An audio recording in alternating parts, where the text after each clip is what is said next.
My wife paid a coworker to spy on me, now my marriage and career are in ruins. I never imagined I'd be writing something like this. But here I am, sitting in my living room, trying to figure out if my marriage is even salvageable.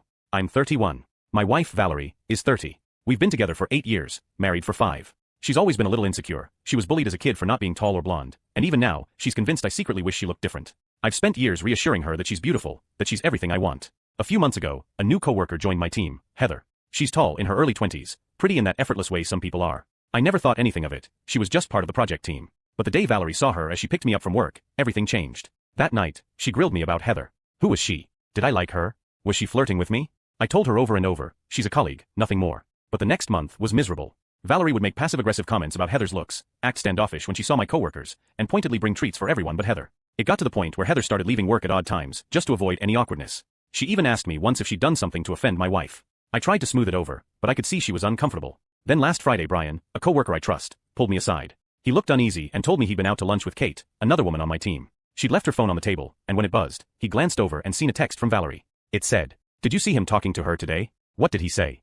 And another, "Do you think Heather will be there much longer?"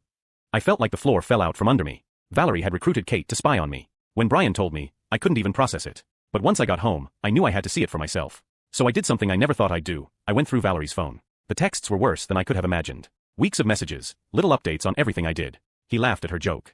They stood pretty close while talking. She touched his arm when she walked by.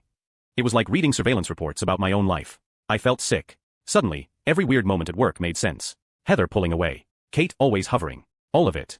For the whole weekend, I barely spoke to Valerie. I couldn't look at her without picturing all those texts. She noticed something was wrong, but I just kept saying we'd talk later. I didn't trust myself to open my mouth without exploding. By Tuesday, I couldn't take it anymore. Before leaving work, I walked up to Kate. She looked startled when I said, "You don't need to report to my wife anymore. I'm dealing with this tonight."